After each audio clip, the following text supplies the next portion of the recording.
Week 4 is coming on, so you know what that means. It's time to buy and sell with the trade gods as we bring you some new ones heading into Week 5. I'm going to start things off with the buy of Bryce Young and Jonathan Mingo. Try to get that stack in your Dynasty leagues while you still can. Last week, Bryce Young, coming off the ankle injury, went 25 of 32. He had 204 yards. He didn't have a touchdown or an interception. He did fumble, but forget about that. Seeing such a high completion percentage with a decent amount of yards and no interceptions is good. Plus, Adam Thielen has been playing pretty well. He has 3 straight games with over 15 points. He has 25 receptions for 275 yards and 2 touchdowns. DJ Chark is playing well. We've seen Hayden Hurst flash. Last week, he was targeting both Miles Sanders and Chuba Hubbard. Terrace Marshall is starting to see some usage as well. However, I think a lot of that Terrace Marshall usage is actually the Jonathan Mingo usage. Before Jonathan Mingo picked up his concussion, he had 5 targets in week 1, 8 targets in week 2, and 5 targets in week 3 in only half a game before sustaining the concussion. And he hasn't even had more than 30 yards, so that buy window is still there. But if we're talking about a guy who's a rookie with a rookie quarterback getting around 8 targets a game, that is a buy signal to me, and why not lump it in? Why not also get the quarterback who was highly touted coming into the league and has now started off slow? And especially compared to the CJ Strouds and the Anthony Richardsons, he's very disappointing. And so owners are looking to offload him, but he's still shown some flashes. And I mean, it's just a situation where it's going to take a little bit more time. The offensive line in particular has not been great, but the supporting cast otherwise has been much better than expected. So with Bryce Young only not throwing an interception since week 1, he threw 2 in week 1 and hasn't since. He's thrown the ball 30 plus times every single game. The Panthers are going to be behind or in close games every single week. And surprisingly, he's had the 6th most unrealized air yards, so there's still some untapped potential. We're also seeing some of the scrambling come out over the past couple weeks, and that's something we saw him do to a great degree of success at Alabama. So I think it's just going to take a little bit more time with Bryce Young, but we're going to start to see a consistent floor, and eventually we're going to see a ceiling. And when that ceiling games happen, you're not going to be able to buy him anymore. So I'm doing it now, and I'm also trying to get his teammate, Jonathan Mingo. Now, my sell is a tough one, as they always are, but I'm moving on from Zay Flowers right now.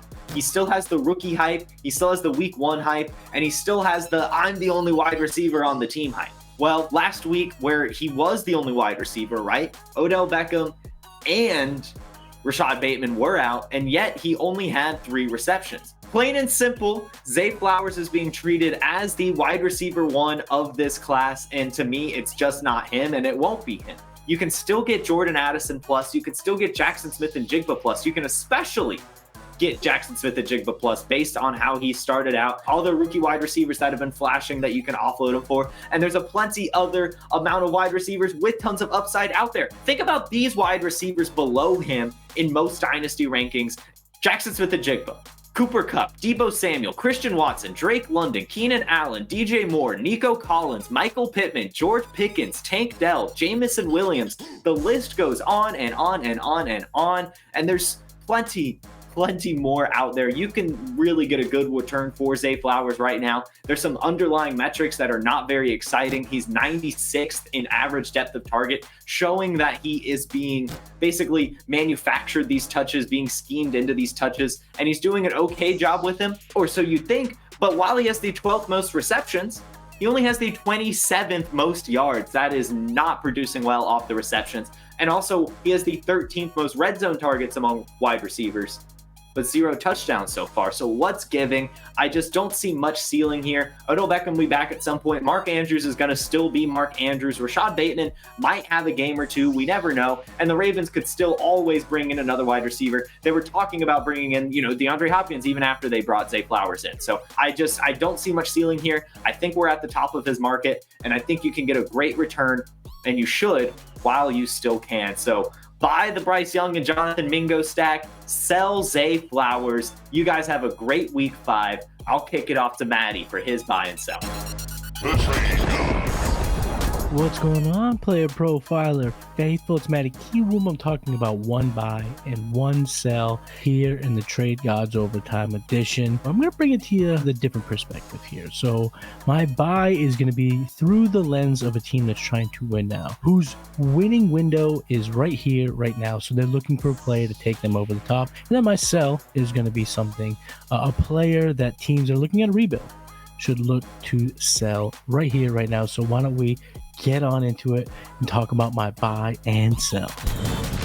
My buy right now for the win now rosters is Jahmyr Gibbs. The cost of Jahmyr Gibbs just a few weeks ago was astronomical, but after a month of, let's call it, less than ideal production, the price has come down, even if it's just slightly. And so that managers that fancy their team a contender should be using their resources to buy into Jahmyr Gibbs now.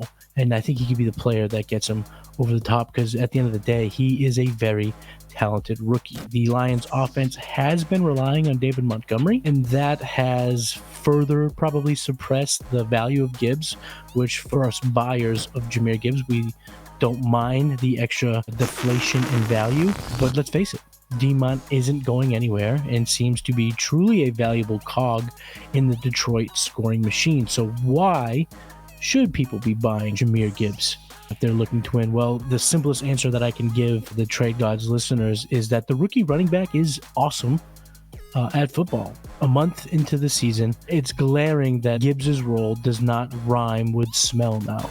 He is not the bell cow of the Detroit Lions. He currently has a snap share and opportunity share that is under 50%. Not what we love coming from the 12th overall pick in the 2023 draft, but he's still doing quite a bit with that, because like I said, despite being used less than ideal for us fantasy managers, Gibbs has shown enough that we should be encouraged. He's using his elusiveness, he's evading tackles and creating those breakaway runs that we like to see. There are going to be games in the future that there are more scoring opportunities for the Lions, faster pace, back and forth, shootout-esque affairs. Those are the games that's going to benefit a guy like Jahmyr Gibbs. Those are the games in which he could truly excel. And when you think about it, in Detroit's lone game where they had some back and forth bit of a slugfest, that was week 2 against Seattle, Jahmyr Gibbs saw 9 targets in that game. He did catch 7 of them, and he cashed in for 12.6 fantasy points. He did not score a touchdown. In a game where there's going to be a lot of points,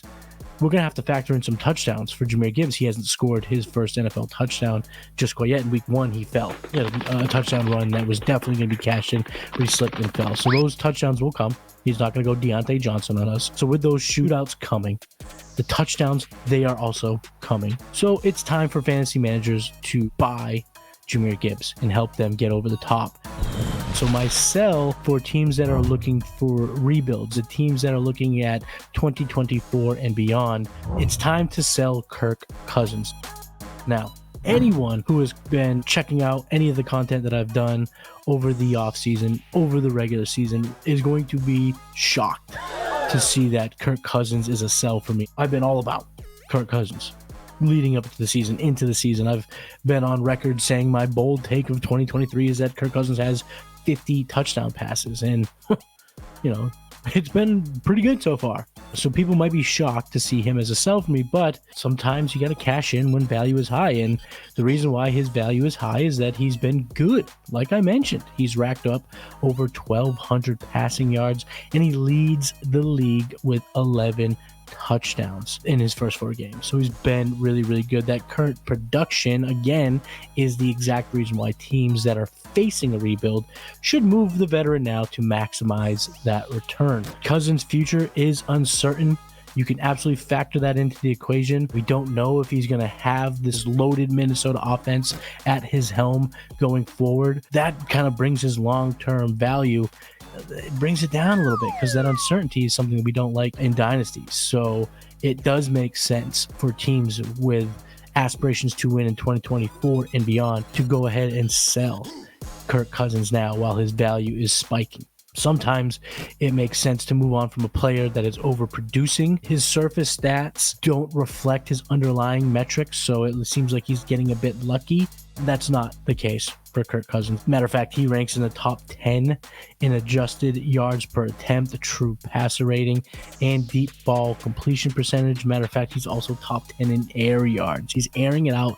He's being accurate when the Vikings need it. He's scoring a lot of touchdowns. Like I said, 11 touchdowns leads the league. And between his profile, the weapons on the Minnesota Vikings, Justin Jefferson, Jordan Addison, TJ Hawkinson, KJ Osborne, Alexander Madison. There's so many weapons in that offense. So between those weapons, his profile, and don't forget his schedule, I believe that those all point towards him having continued success throughout the course of the 2023 season. So selling Kirk Cousins is solely based on his current market value. So let me talk about real quick what the markets are saying. Let's look at this. So you might be asking, how can I do that? What can I do?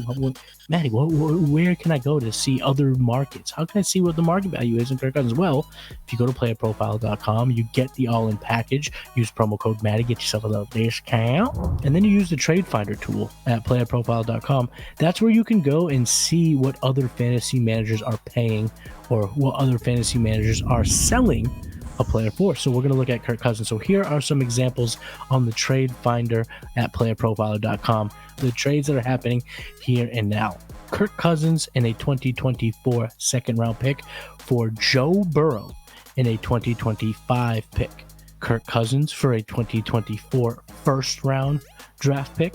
And Kirk Cousins plus a 2024 third round pick for Daniel Jones, Jaylen Warren, and a 2024 first round pick. So the value is high. All three of these trades, I would smash the accept button if I'm looking at a rebuild. If I don't think I'm going to win in 2023, I am selling Kirk Cousins. But let me just end it with this.